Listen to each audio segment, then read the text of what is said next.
Hello and welcome back to our YouTube channel. In today's video we're going to be reviewing the game which has just ended, which was Motherwell 0, Rangers 2. Stay tuned. Pressing them, Kenny Miller's bearing down on goal! He is the man! As previously stated, the match finished 2-0 to Rangers. Rangers' first goal came yet again from the very reliable 37-year-old striker that we have called Kenny Miller. And with Kenny Miller scoring yet again against Motherwell, I believe that is his fourth goal in 3 games against Motherwell, but correct me if I'm wrong on that. Now, Kenny Miller's goal, it wouldn't have fallen to him if it wasn't for Martin Waghorn completely and utterly scuffing the ball, which chipped the ball in the air, and from about the 6-yard box, Kenny Miller had a very easy tap in with his right foot into the net. That's Kenny Miller's 8th league goal of the season so far, and that's just one behind Moussa Dembele. But I have to give a huge amount of credit to Kenny Miller because once again he was in the right position to finish the ball off after about 72 minutes of grafting. But before Kenny Miller actually scored, the whole build-up to his goal was thanks to some lovely triangular football and some 1-2 play, which actually was started off due to a lovely pass from the next goal scorer, which was Emerson Hyndman. Emerson Hyndman scored his first goal for Rangers in the 87th minute. Funnily enough, it was actually his second ever senior competitive footballing goal. Hyndman shot from the edge of the box with power. The Motherwell keeper managed to get the hand to the ball, but Hyndman put so much power behind his shot that the ball ricocheted off the keeper's hand and went straight into the net. It was a lovely goal to watch. But of course, the game didn't finish without its fair number of talking points.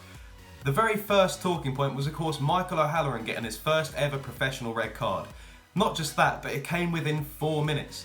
Now, I saw a lot of people saying that they didn't think it was a red card because they were at the game, and that's fair enough. When you're at home watching the television, you see a number of different camera angles, so you can really tell that it was in fact a red card. What happened was Michael O'Halloran was running for the ball popped in the air, he put his studs up, which is never allowed anyway, to try and control the ball, completely missed it and clattered into a Motherwell player's thigh. That's the kind of challenge that with a bit more power could have injured someone and potentially could have ended their career depending on how hard it was. It sounds dramatic, but that's the kind of challenge that the SFA are trying to kick out of the game. But I felt bad for Michael O'Halloran for 2 reasons. One reason was he didn't argue with the referee, he just got up and walked off because he knew he did wrong. And that always makes me feel a little sorry for the player when they do that. But also because it was his first Rangers start in a league game for some time, and that showed that Mark Warburton actually had some faith in the player, and to be sent off in the 4th minute, you know, for a needless challenge, it's the kind of thing that's going to put you right down the pecking order again, especially as I being the kind of person that was trying to push Michael O'Halloran start as much as I possibly could, and perhaps this is the reason why Mark Warburton doesn't start him anymore, who knows.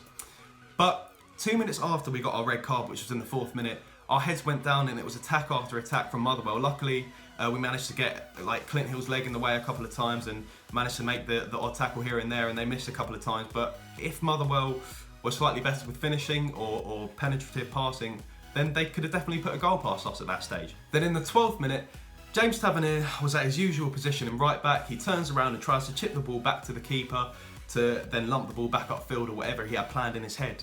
But it didn't go quite to plan because he chipped the ball over the Rangers defence and straight into the feet of a Motherwell player who, if they were a little quicker on the ball, they could have finished it. Luckily they didn't, and Wes Fotheringham managed to catch the ball when their effort went straight into his hands. The number of players on each side was eventually evened out after Scott McDonald got sent off in the 25th minute for a stupid challenge that went right into Kenny Miller's ankle. He stood up and complained about it, and then the Motherwell fans ended up booing Kenny Miller when he was on the ball because he was the reason that Scott McDonald got sent off in their heads. But what they needed to realise was that McDonald got sent off because he did a stupid challenge, and to boo a player who was the victim of a stupid challenge is disgusting.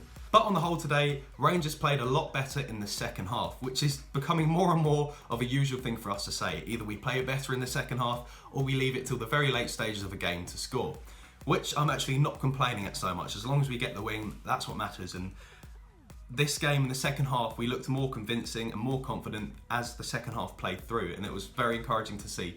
It was something that in the first half I didn't see so much of, but we improved throughout the game, and that's what's important. As soon as the second half kicked off, we almost scored. In the 46th minute, Lee Wallace bombed down the wing as he normally does, swung in the ball, which created absolute havoc for the Motherwell defences. Many of their defenders were scrambling, trying to kick the ball out, and unfortunately one of our players wasn't in the right position and it led to a Motherwell clearance, but it appeared that it was going to be a goal at the time. Also, in the last kick of the game, Martin Waghorn had a chance to make it 3-0, but he curled it just wide of the post. On the whole, I think Rangers put in a much better performance in the second half today, but I didn't keep watching to see who was man of the match as I came up to record this video, but for me personally, it'd have been either Kenny Miller, because he persevered throughout the whole game and got a very crucial goal for us, or Emerson Hyndman, because Hyndman, once again, he put through the right passes and just managed to be in the right position. He seemed, as Blair put out on my Twitter page, he seemed to be the kind of player that we've been missing for the past 4 years. Even though it's his second game for us, you can already tell that he's an injection of quality into the team. Thank you very much for watching. Make sure that you follow our Twitter, it's here, at All Things Shurs. Check out our 2 partnership YouTube channels. We have CJ Novo 992, he's got more subscribers than us. Make sure you check him out. And of course, as per usual, the We Welcome the Chase podcast. They are geniuses in their own rights, but they're complete and utter, I believe you would say, bandpots as well. Thank you very much for watching. See you next time. Do you want to see more of Ben's wee napper? Well, like and subscribe for more Jers content.